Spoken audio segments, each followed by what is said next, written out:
Roxbury's main commercial center, Nubian Square, has a new name and it's on the threshold of more changes, primarily in connection with new development. That means a chance for transforming a long history of disinvestment into economic opportunity. That was recently done in a market analysis by the American Cities Coalition and the Initiative for Competitive Inner City. To tell us about the findings of the coalition's executive director, Christine Araujo, and the initiative's senior vice president and director of research, Howard Wial. Thank you very much for being with us. Christine, I want to start with the way things are right now in Nubian Square, because people might not really grasp it from just walking or driving by there, but as you've pointed out in this study, there's growth already. There is a lot of growth.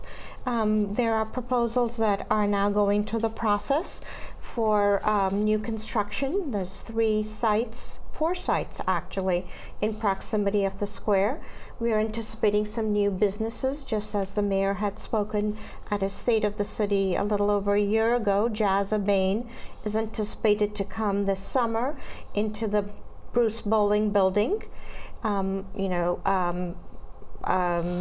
lot of the businesses have reopened and they're active. And I've talked to the people from the hotel, the new hotel that recently opened, and they tell me there's 90% occupancy. So there's a lot of possible customers in proximity of Nubian Square. Howard, one thing I've heard, at least as a conclusion drawn by people over the years, is that, well, as it was known previously, Dudley Square wasn't doing well because it didn't have the income surrounding it to support much success in businesses. But as you found out in the study, maybe that isn't exactly true. That isn't totally true. Residents in the Nubian Square area currently do a lot of their basic shopping in other parts of the city, especially in Jamaica Plain. If there were the right kinds of retail available in Nubian Square, they could shift some or even maybe even all of that spending to Nubian Square and help revitalize retail in the square. What kind of retail do you think? Well, it would be a combination of really basic retail, basic local services, full service and quick service restaurants, and independent entrepreneurial type businesses, and more destination-driven retail that complements the kinds of special and public events that happen in the area. Christine, you still have these vacant storefronts in Dudley Square, and I'm wondering, what's the story there? Is it simply that the market hasn't come to life yet, or is there something else that's holding things back, maybe? In our report, we suggest that the Mayor's Office of Economic Development, be really transparent and really work with the property owners to actually move the needle on why this vacancy is happening. Because we see there's a demand for the space. There's a demand for certain kinds of goods and services, as Howard has already talked about. But these places really are just held, they're just held in suspended animation, and there's been a lot of reaction to the fact that many of them are poorly maintained. They have grates, never a welcoming sign to any business district, and that there's got to be a concerted effort to make sure those property owners take responsibility for those properties, get them on the market, upgrade them in whatever way they need to be upgraded, so that they are available for all these businesses that we know very clearly from our focus groups that the residents want and would come to if it was in Nubian Square.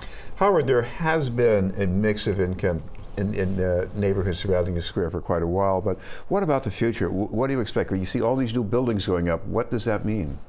Well, in the short term, over the next, say, 5 years, the income mix of the new buildings that are planned for the area is probably going to be roughly similar to that of the current residents. So, and what does that mean for the business? Because I see some mix of housing here, a lot more market rate occupants, so that means businesses, they're going to cater to that in some way, aren't they? Some of them will. And we talk in the report about the need for a combination of more market rate housing to support a broader range of businesses, enable upgrading of retail spaces, enable even possibly new construction, and at the same time, the need to preserve existing affordable housing in the area, because the primary purpose, the touchstone of our report, is to revitalize the square for the benefit of the people who already live in the area. Other people from throughout the region and the rest of the city will also benefit by being able to come to the square to shop there and enjoy a great retail experience, but the primary purpose of our recommendations is to revitalize the square in ways that benefit the people who already live in the area. Christine, was there some anguishing over that idea about the mix of housing? Because I heard so much of displacement pressures in Roxbury and the need for more and more affordable housing that's affordable to people at the real neighborhood income level. So when you say, well, why don't we have more market rate, at least a higher percentage, you know, I guess you might get some pushback from that, wouldn't you? We would, and you know, I think we need to clarify that we were talking about this completely from a business perspective. That business owners, we can't very well say to them, hold on, you know, we'll get this done in 2 years, in 5 years, when they have payrolls to meet on a weekly basis. They have payrolls and other supply demands on a monthly basis. We need to make sure that for these businesses, we give them an opportunity to really be successful. One of the things we found out in a survey we conducted is that over 50% of employees live in the community.